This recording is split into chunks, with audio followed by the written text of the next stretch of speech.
पाकिस्तान में मादनियात, तांबा, लोहा, नमक, कीमती पत्थर से लेकर सोने तक के वसीअ ज़खायर मौजूद है, लेकिन इनसे सही तरह से फ़ायदा उठाने के लिए पाकिस्तान को मादनियात के मुतालिक अपनी पॉलिसी बदलने की ज़रूरत है। पाकिस्तान में जो भी मादनियात निकले हैं, पाकिस्तान को उन मादनियात से जो हुकूमती रेवेन्यू है वो मादनियात की शक्ल में वसूल करना चाहिए और उनसे ज़कात भी वसूल करनी चाहिए। ज़कात जो है वो माशियत को फैलाने के काम आएगी, जबकि जो हुकूमती रेवेन्यू है वो हुकूमती खर्चे पूरे करने के लिए और जो हुकूमत की तरफ से मंसूबे होते हैं उन्हें पूरा करने के लिए काम आएगा। तो अब यह हुकूमती रेवेन्यू और जो ज़कात है ये किस हिसाब से ली जाएगी।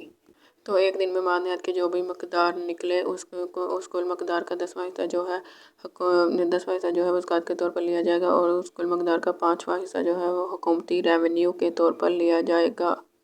यानी कि अगर फ़ीसद में बात की जाए तो एक दिन में जो भी मादनियात की कुल मकदार निकलेगी उसका 10% जो है ज़कात के तौर पर लिया जाएगा और उसका 20% जो है ये हुकूमती रेवेन्यू के तौर पर लिया जाएगा। तो अब सवाल यह है कि मादनियात या हुकूमती रेवेन्यू जो है ये किस जगह कब वसूल करना है, यानी कि जब मादनियात निकाली जाती है तो उनके साथ ज़ाया जो मवाद होता है वो भी होता है। तो ये ज़कात और हुकूमती रेवेन्यू तब वसूल किया जाना है जिस हालत में मार्केट में बेचना है, यानी कि जब ये ज़ाया मवाद जो है उस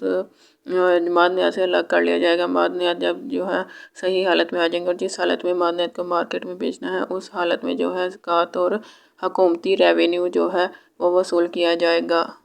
मादनियात जो है रोज़ाना की बुनियाद पर निकाली जाती है और रोज़ाना की बुनियाद पर ही उन्हें इस हालत में रखा जाता है जिस हालत में मार्केट में बेचनी होती है। तो ये ज़कात और हुकूमती रेवेन्यू जो है ये उस रोज़ाना की बुनियाद पर ही वसूल किया जाएगा, यानी कि 10% और कुल जो मादनियात निकलेगी उसका 10% ज़कात और 20% हुकूमती रेवेन्यू रोज़ाना की बुनियाद पर ही वसूल किया जाएगा।